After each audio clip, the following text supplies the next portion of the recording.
right, welcome back to the Cardinal Country Podcast, episode number 5. A couple quick announcements. Remember that the podcast is always being posted to the school website under the community tab. We also have it on YouTube now, where you can hear just the audio recording if you go in and search Cardinal Country Podcast. And just recently, we uploaded all episodes to SoundCloud. If you don't know what that is, I'd strongly encourage you to check it out. It is a free app for Apple and Android. And of course, our podcast is posted on there for free as well. You can access all episodes, the old ones and the most current things, and you could go on via YouTube or SoundCloud and follow the channel so you'd be updated when new episodes come up. Okay, moving on into this episode, we are going to be sitting down and talking with Lauryl Samon and getting a winter sports, but from a cheer angle, the cheer preview, what we got to look forward to this season. So, quick rundown and condensed resume of Lauryl. She's currently a junior at Michigan Center High School. She is involved in the leadership class and a member of the National Honor Society. This will be her 3rd year as a varsity cheer member, or a member of the varsity cheer team. She's returning all conference, which is super impressive, and she was first team all district. So one of the team leaders coming in this year, and she's going to have all the ins and outs of what's happening with this the cheer program, what we can look forward to. So first, Lauryl, let's do a quick recap of last year. I know for those that don't know, the cheer program has had tremendous success over the last probably decade or longer, where we are one of the premier cheer programs really in the state of Michigan. But last year fell a little bit short. That was, I think, the first year in quite a while where you guys didn't make it out of districts, correct? Correct. Mm-hmm. So what happened there? Just talk on that. Not that we're looking to relive a downside, but just and then where we're going from here and how that's been a motivator maybe for you. So last year we were in Division 3, which was kind of like a game step up from where you're used to being. And at regionals, the regional competition, we I think you had to be in the top 4 or 5, and we fell just short, a few points behind, because we misread some rules and got a penalty, so we fell a little bit short. Mm-hmm. So we lived and we learned, so we found new ways to attack that, and we're just going to come back stronger this season. So for those that don't know, the way MHSAA, I mean, it's different for different sports. I think basketball is still on class sizes, A, B, C, D, but wrestling and cheerleading and football are all in a division system. Yeah. And for winter sports like wrestling and cheer, there's 4 divisions. And you said you were in Division 3. So was that last year was the first time you guys were in Division 3? Yeah, it was the first time, and it was just kind of a different atmosphere. There was more competition than we were used to, and they just have kind of a different way of doing things there in D3, so we kind of stepped into a really rigorous realm. Yeah, and I'd imagine coming up like that, we were probably one of the smallest schools in Division 3 too, so you're competing against, not that we're crying sour grapes or anything, but you are competing with the nature of the way it works, and going up a division. Mm-hmm. You were probably one of the smallest teams. It was really impressive. Our first year in D3, we kind of made a mark, said hello in D3, but yeah. So and that can get kind of weird too, because I'm one of the wrestling coaches, and the wrestling program had gone up into Division 3 probably about 8 years ago, and we've never dropped back down. And I know it was a big adjustment initially going up there. But I think now we've kind of acclimated to it, as I'm sure you would too. But did I hear right that cheer dropped back to 4? Yeah. Is that correct? So, yeah, some of those teams can be on the bubble, and they can fluctuate back and forth and I think it's always based on the previous year's enrollment. Yeah. I think. Yep. Yeah. So it's teetering on that line. So back into Division 4 this year. Who are looking ahead into this season? What other teams would be your main competition in Division 4? Usually we have a little run-in with Breckenridge and Hudson. Mm-hmm. They've always been our little competitors. We always make it out of the conference every year. Just usually when we start seeing Hudson and Breckenridge is when it gets a little musty, and we gotta really set our sights straight. So those are kind of like the other state powers, like for Division 4, you'd say, some of the premier teams. Yeah, and sometimes teams creep up out of nowhere and they just are like, oh, where'd they come from? But we usually keep the reins on them pretty well.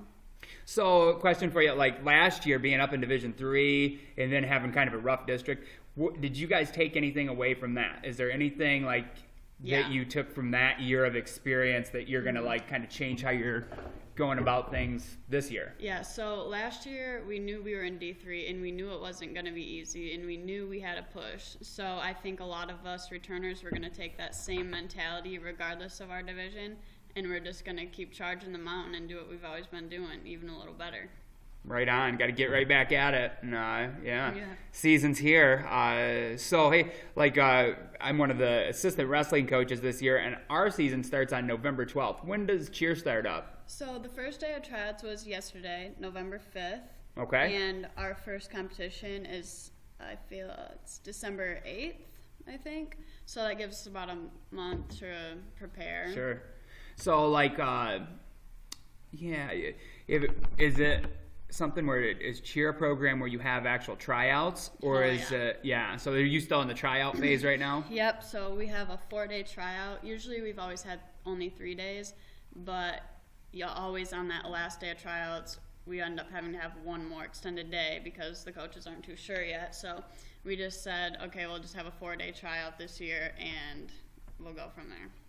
Right on. And I know like typically wrestling and cheer programs are kind of bonded and closer together. So like season. We are the same season. We're right through the winter time, and in winter time, it's a sport where winter sports you're inside. And then we've gotten really close and personal with you girls because we now since the millage issue had passed a few years ago, we're in the same basically facility where there's a divider wall in between it, but we're basically in like an auxiliary gym together where wrestling's on one half and cheer's on the other. What are your thoughts on that? Have you liked the new room? Oh yeah, our new cheer room has been the biggest upgrade, and it's been so beneficial because the cheer team used to have to practice upstairs in that balcony in the old gym. So it's been nice having a huge area so we can actually lay out a full competition mat and run a full round without having to break it up into sections, and we just have our own space for all of our equipment. It is nice, and then you're not fighting like the basketball programs for like gym time. Yeah, that was always you have your own designated area. I'd also imagine too, like you guys have some pretty impressive, are they called stunts, where you're throwing? Okay, and like where you are throwing girls up crazy high in the air, and when you were up on that balcony, you just couldn't really do it up there. You wouldn't have the height. A little scary. We always had to be in like a specific few spots to avoid any tragic accidents. Sure, no messing around there. And I know cheer is one of the sports that has some of the highest injury rates, I think, right? Yeah, you girls do some incredible stuff.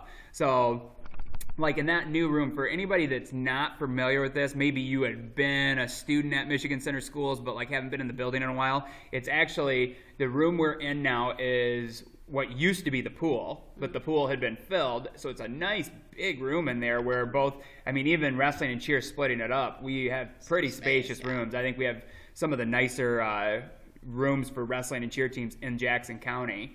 It's pretty ideal, and I agree. I think it's been really nice sharing it. I was worried initially going in, from the wrestling coach's perspective, you girls are so loud because and it's part of your sport that might get distracting, and we can be kind of loud too and blowing whistles. But I feel like the divider wall has worked pretty darn good. Yeah. I mean, we hear your guys' music sometimes, but it's fun. And we'll hear some muffled yelling, your cheers going as you guys are practicing too, but not to the point, at least from my perspective, where it's been distracting or anything. Yeah, it's not too distracting. It's not too bad. So an ideal facility. That's been really cool, I think, for both of us. So talk to me a little bit about the cheer team's culture. How do you get because I think probably more than, and I'm going to sing your praises here, and the praises of Coach Treefry, I think our girls cheer program has a greater degree of buy-in than probably about any other sport I've ever seen. And we have things that have been on the uptick. We're got a lot of impressive things going on with Michigan Center Sports, but I think the cheer program just has an incredible culture, and the girls really buy into the program and the mentality and all that. How does that work? Like, as somebody that's on the inside there, tell me a little about it. As cheerleaders, it starts in the fall, sideline season. We create that bond all summer. We're with each other grinding every day in the summer in like upper 90-degree heat out there, just busting ourselves. And, through watching each other struggle, like, we create good bonds during that time. And it's not even so much physically as it is mentally. We set aside time in team bondings where we sit with each other and sometimes it gets personal. We tell what's changed us, why we do what we do, why we're in the program, and sometimes it does get emotional for some of us, and like seeing each other vulnerable, and that just makes us stronger and makes us more willing to trust each other. We feel more bonded. Well, whatever you're doing, it seems to be working because you guys have just like I said, an incredible degree of like buy-in, and you can just see that on the faces of the girls, like how serious everybody takes it.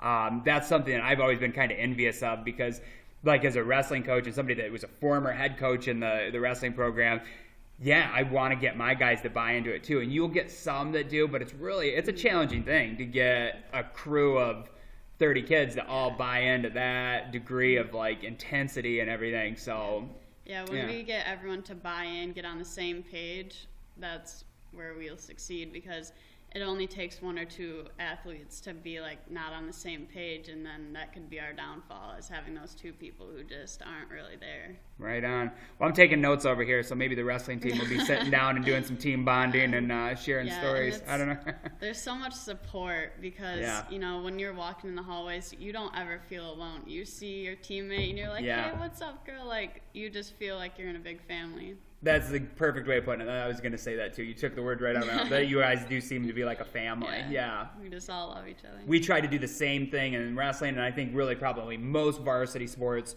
strive to have that too, that family type of trust atmosphere, and you girls really have it down to a T.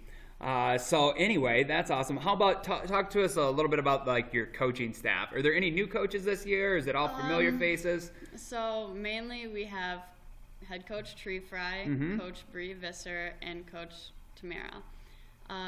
Tamara and Bree, they come in when they can. I mean, they have families' lives, but whenever they come into our practices, their words speak volumes, and they are always, it's good to have multiple sets of eyes for such a big team, so we always know what we can fix. We don't miss a detail. Absolutely. So, and they're both alums of the program, correct? A lot of our coaches are alums, which helps a lot because they've been state champs, they've been there, they've been through it, they know what should be there, they know what's expected of us. So, and it helps because they've been in our shoes, so it's easy to take criticism from them. Yeah, that makes sense. And you guys are really, developing like that tradition and incorporating it in your day-to-day. A lot of our alums always come back. Once you're in the program, you're in the program for life. Cool, man, that's awesome. Now here's, for me, this is one of the things I was most looking forward to asking you. And I've had it explained to me before, but I guess I still don't get it 100%. Like, how does the scoring work for cheerleading? That's always something I'm always super impressed with some of the stunts you do, all that stuff, but I just don't quite get, how do you become a state championship team? Like, what are you trying to do? So, basically, keeping this simple as I can, each judge has a rubric. How many judges are there? I think there's about 4 or 5. Okay. I'm right. But each judge has a rubric, and there's different categories on that rubric. There's like general impression, precision, like the motion cleanliness, all that kind of stuff goes into play. And it's basically just, if you can all look uniform, make the pictures look cool that you're putting out on the mat, how everyone moves at the same time, you just score higher, and each judge, different categories are out of different points, so it's basically just trying to do that. Most of them are out of 10. Okay. But and jump skills, all that, it's all out of 10 basically. So basically a bunch of different categories that are all scored kind of on like a point system, and then all the judges' scores get averaged together. Is that how it works? Yeah, especially at the extended season competitions. there's usually one more extra judge, so they can account for like any biased judging. Right on. So if there's like, they take the high score and the low score, and they like cancel them out, so there's Gotcha. no biased judging. How about like I kind of laugh and I'll pick on the girls a little bit sometimes, but like I think you call it the facials, like where you got to have the big smile on your face. Like, is that one of the like categories too that you get scored on? Yeah, it plays in. Is it hard keeping the smile on your face, like when you're doing intense athletic stuff? Honestly, when you're passionate about it and you go on that mat, making a face is not hard. Yeah, that's the easiest thing. I mean, the facial aspect, we do those because it draws in the judges. It draws in the crowd. I mean, no one wants to watch a girl who's just lethargically moving through the motions. So when absolutely. Yeah. Like I could say, like when I'll be popping through and we share a room together, so like when I do see you guys practicing sometimes, that totally like catches my eye. Like everybody's smiling and got that huge like cheeser type grin on. It does kind of suck you in. Yeah. So it's easy. So like to wrap up here, what would you say, what are your goals for the team this year, and then what are your individual goals? So team goals every year, we have the small ones. We like to start with small short-term goals and then work our way up to those big goals. So right now we're trying to work on a team back handspring, get the whole team having the same skills. So that's probably a key thing too, that everybody is more or less kind of on the same skill level. If you have one individual that can do some incredible stuff, that probably doesn't benefit you as a program that much, does it? You need to have a whole crew that could. We're only as strong as our weakest link, so we always just try to get everyone on the same page, and that's kind of a hard thing to achieve, so everyone does find their place in a round. Some people are better than others at some things that they can do. Sure. Well, I know that, like I see it in wrestling, where we'll have guys that are all over the spectrum for talent, and you know what I mean, from freshman to senior year and stuff, where some guys are super advanced and other guys are beginners. So that must be a challenging thing, trying to like kind of equalize it out and put a round together where you have everybody at the same level. But with the cheer program, it's like no matter where you are at with your skills, the love and support's the same. You'll find your spot in the round. You can do something better than someone else can. Everyone else will find their spot. So goals this year, though, are you guys, I would imagine, striving for a conference title and state title? We start there. It all starts at conferences, and then we just set our goals higher and higher. I mean, obviously, our goal year after year is state champs. Everyone wants to be a state champ. But, so that's what we're working towards this season, but we're obviously going to start small. How about your individual goals? It's not like you have a pretty impressive resume already for the cheer program. This is my junior year, so this is my second to last chance on trying to snag this state title. So yeah, sure. I'm just gonna try. I mean, as an individual, I have my goals that I want to achieve, but my main goal is just to like get my teammates to buy in as hard as the rest, as hard as everyone else. So. Spoken like a true leader. Yeah, that's very cool. So focus like a laser beam on getting that. I just want everyone to get there. Team I want to do whatever title, I can to help everyone else succeed and get to my level. Well, thanks for coming in and chatting with me. This has been awesome. You've definitely enlightened me a little bit on like some of the ins and outs of what cheerleading is. I've always admired you girls, like what you do over there, and like I said, the wrestlers kind of have a closer bond, I guess, with the cheer team anyway. But yeah, this is some good stuff. I had some questions, and you cleared a lot of stuff up for me. So thanks for coming in, Lauryl. Of course, thank you for having me. Yeah, for sure. Hopefully we'll be talking to you again and maybe do a follow-up kind of update toward like postseason and check it and see how everything's going. When is postseason? Like, do your districts and regionals, is that kind of like February? Yeah, February, March. State finals is March 1st or 2nd, I believe. Okay, yeah. Sounds good. So we'll probably be talking to you again soon. Thanks, everybody, for listening. This is episode 5. Coming up tomorrow, we should have an episode 6 will be posted, where we're going to be interviewing some of the Kiker presidential candidates for the Kiker Student Council. Again, if you have any questions, concerns, ideas for potential like podcast interviews or topics, please email me at Jared, Jared, .Tluki, Tylutki, at mccardinals.org. And once again, we can be found on the school website under the community tab, on YouTube if you search Cardinal Country Podcast, and now on SoundCloud. So go check that out. Download the SoundCloud app if you haven't already done that. See you next time.